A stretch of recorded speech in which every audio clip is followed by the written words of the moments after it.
അസാധ്യമായ ഒരു ഖുർആനിക വചനം, എന്നെ എന്നും ചിന്തിപ്പിച്ചിട്ടുള്ള ഒരു ഖുർആനിക വചനം, എനിക്കിന്നും അത്ഭുതം തോന്നിയ ഒരു ഖുർആനിക വചനം. ആ വചനം ഖുർആനിലുണ്ട് എന്നത് പടച്ചോനെ ഈ പ്രസ്ഥാനത്തിന് എത്ര വലിയ സപ്പോർട്ടാ. ഖുർആനിലെ 39-ാം അധ്യായം. ഞാൻ ഇതുവരെ പറഞ്ഞത് ഒന്നും നിങ്ങൾ സ്വീകരിച്ചിട്ടില്ല എന്ന് വിചാരിക്കുക. ഇതെങ്കിലും ഒന്ന് ഹൃദയത്തിൽ വെച്ച് നോക്ക്. ഖുർആനിലെ 39-ാം അധ്യായം 45-ാമത്തെ വചനം എന്താ അറിയുങ്ങള്?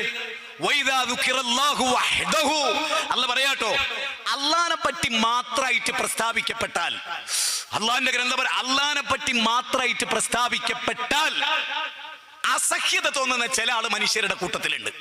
നോക്കൂ, പ്രാർത്ഥന അള്ളാനോട് മാത്രം എന്ന് പറയാം, നേർച്ച അള്ളാനോട് മാത്രം എന്ന് പറയാം. അപ്പൊ ദേഷ്യം പിടിക്കുന്ന ചില ആള് മനുഷ്യരുടെ കൂട്ടത്തിലുണ്ട്. അല്ല പറയാട്ടോ, അല്ല പറയാണ്. എന്നിട്ട് ആ ആയത്ത് അവസാനിക്കുന്ന എങ്ങനെ അറിയോ?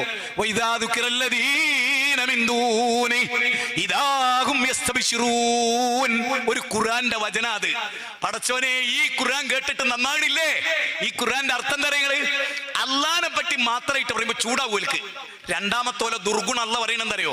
അള്ളാന്റെ കൂടെ മൊയ്തീൻ ശൈഖിനെ വിളിക്കാന്ന് പറഞ്ഞാൽ ഓൽക്ക് ഭയങ്കര സന്തോഷാണ്, ഹാപ്പിയാണ്. ഹാപ്പിയാണ്.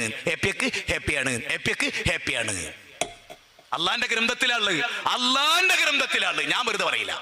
എന്താ അല്ല പറഞ്ഞേ? അള്ളാനെ പറ്റി മാത്രമായിട്ട് പ്രസ്താവിക്കപ്പെട്ടാൽ ഓൾക്ക് ഇഷ്ടപ്പെടൂല. പ്രാർത്ഥന അള്ളാനോട് മാത്രം നമ്മൾ പറഞ്ഞപ്പോ വഴിപിരിഞ്ഞവർക്ക് എന്ത് പറ്റി എന്ന പുസ്തകത്തിൽ ആശിം നഈമി പറയുന്നെന്തറിയോ? അത് ഇബ്ലീസിന്റെ വാദ. നജീബ് മൗലാന ദക്ഷിണ കേരളയുടെ പറഞ്ഞ ഇബ്ലീസിന്റെ വാദാണ്. കീലത്ത് മുഹമ്മദ് മാഷി എന്നിട്ടൊരാളുടെ എടുക്കട്ടുണ്ടോ? കീലത്ത് മുഹമ്മദ് മാഷി നല്ല പ്രാസംഗികനായിരുന്നു, AP സുന്നികളുടെ ഒരു അധ്യാപകനായിരുന്നു. ഭയങ്കരമായി നമ്മളെ ചീത്ത പറഞ്ഞിരുന്ന മനുഷ്യനാ.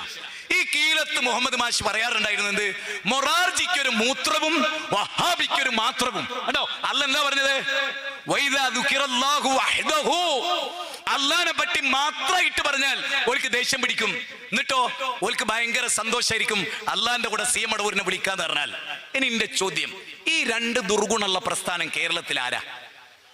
നെഞ്ചത്ത് കൈവച്ച് ആത്മാർത്ഥമായി നിങ്ങൾ പറയൂ, അള്ളാനെ പറ്റി ഇപ്പോ പ്രാർത്ഥന അള്ളഹാനോട് മാത്രമുള്ള പോസ്റ്റർ കീറുക, പ്രാർത്ഥന അള്ളഹാനോട് മാത്രമുള്ള പരിപാടി കൊളാക്കുക, പ്രാർത്ഥന അള്ളഹാനോട് മാത്രമുള്ള പരിപാടിയിലേക്ക് കല്ലെറിയുക, അതാരാ അവിടെ കേരളത്തിൽ ചെയ്യല്? അതോടൊപ്പം മൊയ്തീൻ ശൈഖിനെ വിളിക്കാന്നുള്ള സമ്മേളനത്തിൽ ആളെ കൊണ്ടുവന്നാലോ?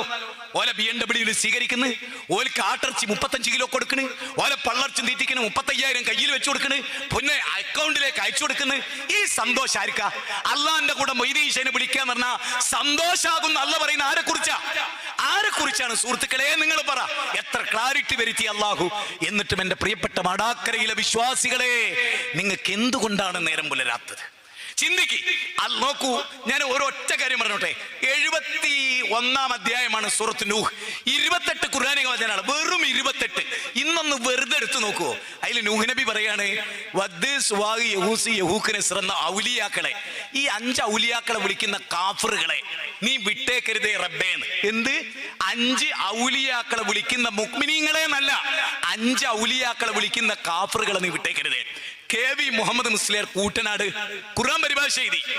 5 വോള്യങ്ങളാണ്. ആ വോള്യത്തിൽ 71-ാം അധ്യായത്തിന്റെ 1000 സംതിങ്ങിന്റെ പേജിൽ അദ്ദേഹം പറയുന്ന ഒരു വാചകമുണ്ട്. ഇബ്നു അബ്ബാസ് പറയുന്നു, വഹിയ അസ്മാഉർ റിജാലുൻ സാലിഹീൻ മിൻ ഖൗമി നൂഹിൻ. നൂഹ് നബിയുടെ കാലഘട്ടത്തിലെ ആളുകളാണ് ഇവർ, ഈ 5 മഹാന്മാർ. ഈ 5 മഹാന്മാരെ വിളിച്ച് പ്രാർത്ഥിച്ചവരെ പറ്റി നൂഹ് നബി അലൈഹിസ്സലാം പറഞ്ഞ എന്താണ്? പടച്ചോനെ, ഈ കാഫറുകളെ നീ വിട്ടേക്കരുതേ.